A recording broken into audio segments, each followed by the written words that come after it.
Nadinig nyo naman kung ano ang asta ng mayor eh. Ayaw nyong wag kayong mag-mayor. Diba, nag-mayor-mayor kayo. Pagkatapos, pag natawagan kayo, galit kayo. Diyan ngayon lilitaw ang mga ugali ng mga sasabihin, bakit sisisihin nyo yung tao na, ay, nakausap naman nga kayo palagi. Kita nyo hindi nga nakalista pala sa inyo. Diniscriminate na nga yung tao. Ganyan ba ngayon ang mga mayor na ilalagay nyo sa pwesto? Magandang umaga po. Para makuha mo yung mga gamit mo. Abi, magandang umaga po. Magandang umaga po. Opo, si Daniel Rason po dito po sa ating Get It Straight with Daniel Rason. Ma'am, meron lang po kaming, meron lang po kaming ihingi ng tulong sa inyo. Isa po sa ating mga frontliners na nakatira po sa dormitoryo diyan sa Makati. Siya po kasi ay na-test ng positive. Tapos po ay ngayon po naman ay on her way to recovery na. At kinupkup po naman siya ng kanyang hospital na pinagtatrabahuhan. Ang problema niya lang po kasi doon sa dormitoryo kung saan po siya nakatira, hindi niya na po talaga nakuha yung kanyang mga gamit dahil in-inform niya po yung dorm niya na siya ay tested positive. Hindi na po din siya kinausap, ayaw na din po siyang parang hindi niya malaman ngayon kung paano niya po maipapakuha man lang sana yung mga gamit niya kasi yung pong kaibigan sana niya ay kukunin yung gamit niya, kaya lang po ay hindi na nga po siya kinausap doon sa kanyang dormitory. Dahil ito po ay nasasakop ng Makati, pwede po ba naming mailapit sa inyong tanggapan? Kasi isa po sa ating mga frontliners ito, kahit magawan man lang ng siya ipansinin man lang nung sa dormitoryo nila at makuha man lang niya yung mga gamit niya, maipakuha man lang kahit hindi na daw po siya doon bumalik dahil syempre po sa pagkakataong may karamdaman yung tao, parang nakaramdam siya ng something ng depression because parang sa gitna ng karamdaman parang na feeling niya po na discriminate pa siya at hindi na nga po pinansin, kaya po kami po naman ay kumatok sa inyo. Humingi kami ng paumanhin kung kami po ay nakaabala at sana po ay kung meron lang po na pwedeng ma-extend sa ganitong pangyayari kasi para at least makaramdam naman itong ating isa sa mga frontliners na sila naman po ay atin pong sinusuportahan, Mayor. Wala naman yung problema. Lagi naman ho silang kinakausap ng sesto natin at kung may concern ho sila, ay papaabot lang po nila. Kaya nagtataka bakit kailangan pa ho nilang pumunta sa radyo dahil lagi naman ho silang tinatawagan. In fact, twice a day ho tinatawagan nila ng sesto. Mayor, pag paumanhin po ninyo, hindi naman po siya pumunta dito sa atin para po. Ako po ang nag-volunteer sa kanya. Ibig ko sabihin, araw-araw hong tinatawagan lahat po ng ating positive patients at kung may concern po sila, ay pinapaabot po ng SESA yung kanilang concern. Ngayon po, since hindi na naman po pwede sabihin on air kung saan ho nakatira yung tao, di ba? Bigay na lang po yung pangalan ng dormitoryo o yung address o yung landlord kung saan po siya nakatira at kami na huwag kakausap. Pasensya na ho kayo kasi kaya po sinasabi ko, Mayor, lang na kami po kinausap lang namin siya on air para po ma-share niya yung kanyang karanasan para naman po hindi rin mangyari doon sa iba. Ako po ang nagboluntaryo na Nurse po ba siya o doktor? Nurse lang po, Mayor, nurse po siya. Kasi alam ko po lahat ng pasyente po, alam ko po lahat ng positive patients po namin dito sa Makati. Alam ko sino yung recovered. 6 lang Mayor, po naman yan. Hindi po siya sa Makati nagtatrabaho. Sa Makati po siya nakatira, Mayor. Hindi po pamantayan kung saan po siya nagtatrabaho. Ang pamantayan po kung kayo po ay positive sa lugar ay kung saan po kayo nakatira. So kung nakatira po siya sa Makati, lalabas po ang pangalan niya sa atin. Ang pangalan niya po ay Christine. Ang kanya pong pangalan. Sa pagiging po siya nagtatrabaho, Opo. At andito lang po, Christine. Christine, magandang umaga sa iyo ulit. Christine. Yes po.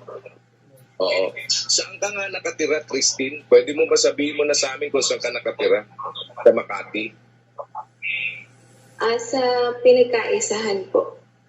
Pinagkaisahan. Dormitoryo. Anong dormitoryo yung kinalalagyan mo? Pwede ko po mabanggitin dito. Sige, sabihin mo na.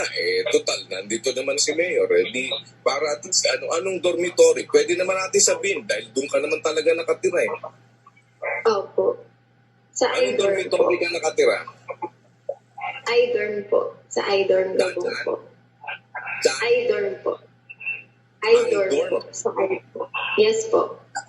Sa iDorm. Okay. Pwede mo magtanong. Sige po, nandiyan po si Christine. Christine. Totoo pangalan ko ba na yung Christine? Opo, Miss Christine Mary Robles. Actually, ma'am, nasa video din po siya. Hindi mo siya nakatala sa akin. Naka-live po siya, ma'am, on air. Nakikita po ang kanyang mukha. Kasalukuyan pong nasa ospital. At siya po ay Miss Christine Mary Robles. Nakatira po siya dyan sa iDorm. Pero siya po'y taga Bulacan, Bustos, Bulacan. All the informations binigay niya po. Nagtatrabaho po siya sa Taguig. Malamang ho hindi siya nakakredit sa akin kung taga ano talaga sa, baka ho sa Bulacan siya nakakredit, hindi ho sa Makati. Pero dyan po siya nakatira sa Ang iDorm. kanyang resident ay, opo, kasi baka ho transient ang nilagay ho niya. Kaya hindi ho kaya hindi ho lumalabas ang pangalan na sa akin eh. Yun po, hindi ho siguro na itala. Pero yan po ang pangalan niya, totoo po yan. Yung kanya. Miss Christine Mary Robles, isa pong nurse sa Taguig na nakatira po sa iDorm. Kaya lang po namin hindi po siya humingi ng tulong sa radyo o sa TV. Hindi po. Kami po ang tumawag sa kanya. Hiningi po namin ang consent niya para mailahad yung kanyang istorya because she was discriminated. Yun po yung kanyang, ngayon, hindi po siya humingi ng tulong sa amin na manawagan. Ako po ang nagboluntaryo na tumawag sa inyo. Dalawa po ang iDorm sa pinagkaisahan. O saang iDorm, Mary Christine, saang iDorm ka sa pinagkaisahan? Anong number ng building, anong number mismo, at sinong kausap mo dyan sa iDorm? 3691 po, Pinagkaisahan Street. 3691 Pinagkaisahan Street. Barangay po yung pinagkaisahan po. Sandali lang po 3691. Christine, anong eksakto? Sino kausap mo? Sino kausap mo dyan sa iDorm, Christine? Wala pong pangalan na nabanggit po. Pero sino, ano ka dyan? Anong floor ka? Anong eksakto? Sa 5th floor po. Fifth Floor floor? 5. Anong building yan ng iDorm? Anong building? Gabong po. Ano? iDorm Gabong po. iDorm? iDorm Gaboy ko ang street niya. Yun. So ano pa pong information ang kailangan, Mayor, para po ma-identify yung mismo? Nakatawagan sila po yung yun na mamahala ng sa iDorm. So At kailangan po sino ng... kukuha ng gamit Okay na niya? po yan. Kukunin na lang ho ng barangay yung gamit niya at doon na lang ho niya pakuha. Okay ho ba sa kanya yun? Sige ho, kami na ho ang kukuha. Sa sino sa barangay ho nila mismo ko dadaling yung yung gamit? Kukunin po nung titingnan ko, pakakausapin po ng taga-barangay kung pwede hong kunin yung gamit niya. Sa barangay kukunin yung kanyang gamit. Ano bang arrangement ang gusto natin? Ay hindi ko ho alam. Nangihingi nga ho kami ng tulong sa inyo kung ano pwede. Dahil Gusto mo ayaw ba ho kasi na- siya kausapin. Ang hinihingi lang ho namin tulong, ma'am, yung kausapin siya noong namamahala sa iDorm para nga po sabihin sa kanya kung paano niyang makukuha yung gamit niya. Yun lang ho hinihingi ng tao. Kukunin na po natin yung gamit niya. Kaya ang tanong ho, saan ho dadalhin yung kanyang gamit? Saan nyo ho gustong dalhin? Doon ho namin kukunin. Kayo po kukuha. Opo, kami na ho kukuha. Papakuha ko ho sa bombil namin. Okay, kakausapin ko po yung kapitan ngayon para makipag-usap sa idol. Oho. Sige ho, Mayor. Maraming Okay. salamat to at tatawag na lang kami sa kapitan ninyo. Pasensya na po kayo kung kayo po Okay namin. po. Oo, pasensya na ho kayo. Salamat ho sa inyo. Ayan, si Mayor Abby Binay ng Makati. Salamat ho sa inyong panahon. Ano kayo lingkod bayan kayo dadaanin ninyo kami sa ayaw nyong wag kayong mag-mayor. Diba, nag-mayor kayo. Pagkatapos, pag natawagan kayo, galit kayo. Oh. Yan ngayon, dyan ngayon lilitaw ang mga ugali ng mga sasabihin, bakit sisisihin nyo yung tao na, ay, nakausap naman niya kayo palagi. Kita nyo, hindi nga nakalista pala sa inyo. Sabihin nyo, kinakausap nyo palagi yung tao, tapos ganun pa ang gagawin yung tao. Diniscriminate na nga yung tao. Hindi naman yung tao lumapit na nagsusumbong sa amin. Hindi. Kami nga, kaya nga sinasabi ko sa inyo, eto, inilalapit namin sa inyo. Dahil nalaman namin na ganun yung nangyari dun sa tao. Di ba parang, nadilig nyo naman kung ano ang asta ng mayor Di ba? Parang, sumagot ka na pagkatapos parang nagtataka lang ako, ba't ka galit agad? Ano kayo lingkod bayan kayo dadaanin ninyo kami sa ayaw nyong wag kayong mag-mayor. Diba, nag-mayor kayo. Pagkatapos, pag natawagan kayo, galit kayo. Oh. Yan ngayon, dyan ngayon lilitaw ang mga ugali ng mga sasabihin, bakit sisisihin nyo yung tao na, ay, nakausap naman niya kayo palagi. Kita nyo, hindi nga nakalista pala sa inyo. Sabihin nyo, kinakausap nyo palagi yung tao, tapos ganun pa ang gagawin yung tao. Diniscriminate na nga yung tao. Hindi naman yung tao lumapit na nagsusumbong sa amin. Hindi. Kami nga, kaya nga sinasabi ko sa inyo eto, inilalapit namin sa inyo. Dahil nalaman namin na ganun yung nangyari dun sa tao. Di ba parang, nadilig nyo naman kung ano ang asta ng mayor Di ba? Parang, sumagot ka na pagkatapos parang nagtataka lang ako, ba't ka galit agad? Di ba? Ako, nakita nyo naman yung pakiusap ko siguro Di nyo naman sasabihin na nakipag-usap ng nagbarumbado. Diba? Pero, pagkababarumbaduhin naman ninyo ako, Sus Maria, anong garapo, ang bihira naman. Ganyan ba ngayon ang mga mayor na ilalagay nyo sa pwesto? Ay, nako, pasensya ka na, Christine, ha? Wala lang. Wala po.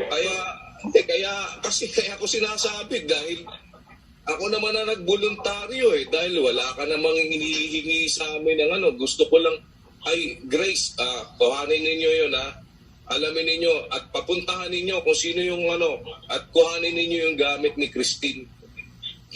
Kayo na ang niyan, gumawa ng paraan dyan. Yung mobile na papuntahin natin dyan at kausapin ninyo kung sinong tabayanihan nga ang gusto natin Ito namang mayor na ito pala Nako, Mayor Abby, ayusin niyo po yan. Dahil paparinig ko yan kung paano ka makipag-usap. Ganyan ka makipag-usap. Wala naman sinasabi yung para bang inanuhan ka agad lagi naman nakita niyo naman kung gano'n. Bira, magalit ba kayo sa akin? Right. No?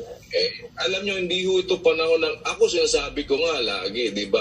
panahon ho ito na hindi tayo dapat na mag-away-away eh. Nang-aaway kayo eh. Di ba? Parang, nako, Christina, pasensya ka na, iya, dahil, daw ano na din, di ba? Sino ba yung barangay captain dyan?